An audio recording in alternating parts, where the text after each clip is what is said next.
What's up, YouTube? This is Atticus from The Complete Trade, and today we're going to take a look at Bitcoin.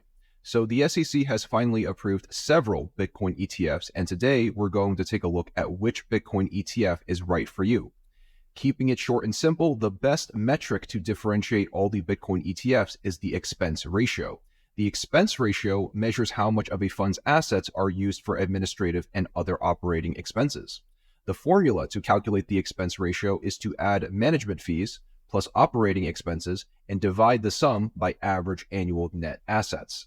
In short, if you want the best bang for your buck, you will choose the Bitcoin ETF with the lowest expense ratio. So taking a look at the list of Bitcoin ETFs on the upper left-hand corner, we can see that the Bitcoin Bitwise Trust, ticker symbol BITB, has the lowest expense ratio at 0.2%. Now, the one ETF that stands out from the rest of the crowd is the Grayscale Bitcoin Trust, ticker symbol GBTC, with an expense ratio at 1.5%. The reason why Grayscale is charging such a high expense ratio is because Grayscale has a proven track record of success and has the first mover advantage. GBTC was the first traded Bitcoin fund dating back to 2015, whereas the rest of the Bitcoin ETFs are completely brand new. On top of that, Grayscale already has $27 billion in assets, so Grayscale isn't desperate for your hard-earned money. On the other hand, Cathie Wood from ARK Invest is desperate for your hard-earned money.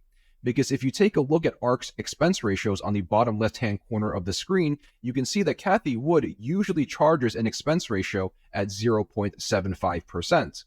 Taking a look at the Bitcoin ETF list again, ARK's Bitcoin ETF, ticker symbol ARKB, only has an expense ratio at 0.21%. In other words, Cathie Wood is keeping the expense ratio low to lure you in to buy her Bitcoin ETF. As you can see, the Bitcoin ETF is already a crowded arena with 11 approved ETFs. The only way Cathie Wood and other fund managers can make an ETF more attractive is by decreasing their expense ratios. In the future, I expect every ETF on this list to decrease their expense ratios as more and more Bitcoin ETFs get approved in order to attract more investors. Just a quick recap, if you are cheap and you want the best bang for your buck, go with the Bitcoin Bitwise Trust, ticker symbol BITB. If you are interested in a Bitcoin ETF that has a proven track record of success, go with the Grayscale Bitcoin Trust, ticker symbol GBTC. As to which Bitcoin ETF I'm choosing to buy, it's going to be the BlackRock Bitcoin ETF, ticker symbol IBIT. The reason why I'm choosing the BlackRock Bitcoin ETF over a crypto exchange like Coinbase is because I'm sick and tired of paying outrageous trading fees to Coinbase. On exchanges like TD Ameritrade and Fidelity, where trades are commission-free, by purchasing a Bitcoin ETF, I will be dodging Coinbase's ridiculous trading fees. On top of that, in terms of credibility, who do I trust more, BlackRock or Coinbase? I think the answer is obvious. Additionally, the BlackRock Bitcoin ETF does have JP Morgan and Chase and soon to be Goldman Sachs to be their authorized participants for the BlackRock Bitcoin ETF. JP Morgan and Chase is the world's largest financial institution worth almost $500 billion, and Goldman Sachs is an industry leader when it comes to investment banking. Hard to beat the BlackRock Bitcoin ETF, in my opinion. Moving into some market cycle analysis, the reason why we sold all our Bitcoin is every time before the Bitcoin halving event, which is marked in yellow, Bitcoin has always tagged the blue 0.75 Fibonacci level. Afterwards, Bitcoin has always had a major correction to the downside. In August of 2012, Bitcoin tagged the blue 0.75 Fibonacci level before the Bitcoin halving, and Bitcoin plunged almost 50%. Fast forward to 2016, same story. Bitcoin tagged the blue 0.75 Fibonacci level before the Bitcoin halving, and this time, Bitcoin plunged almost 38%. Fast forward to 2019, same story. Bitcoin tagged the blue 0.75 Fibonacci level before the Bitcoin halving, and Bitcoin this time plunged 71%.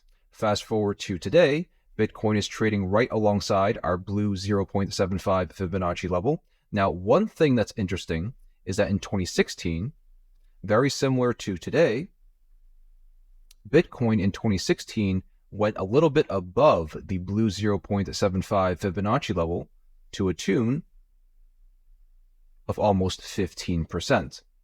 So if we were to apply the same 15% buffer to the blue 0.75 Fibonacci level today, that would land Bitcoin at $50,592.57. So yes, Bitcoin can still hit $50,000, but in our opinion, the risk reward no longer favors the upside, which is why we sold. So one thing that has changed this week is that we're modifying our medium-term price target on Bitcoin from $80,000 down to $31,000 to $36,000. We do believe the pre-halving correction we just showcased just 1 minute ago will happen very shortly. Listen, we're not perfectionists. We're not liars who claim we sold the exact top at $69,000 in the last market cycle. In the last market cycle, as shown in the screenshot, we exited our Bitcoin position at $55,700 back in April 18th of 2021. Today, we exited our Bitcoin position at $45,900. It's been a great swing trade for us. Just to be clear, we sold all of our Bitcoin, Ethereum, and crypto stocks. Because altcoins only make up 10% of my personal portfolio, I'm clinging onto altcoins until the bull run is over. Just because we sold doesn't mean we're going to stop covering crypto. I do want to apologize for the video delay. I just wanted to see Bitcoin's reaction to the Bitcoin ETF before I sold, as well as gather the expense ratios for all the Bitcoin ETFs. The advice, which is not financial advice, remains consistent.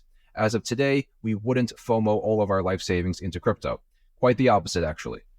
I'm going to cut this video a bit short because I have some personal things to attend to. I'll go more in depth on these sell signals in the next Ethereum and Coinbase videos, which should come out over the next few days.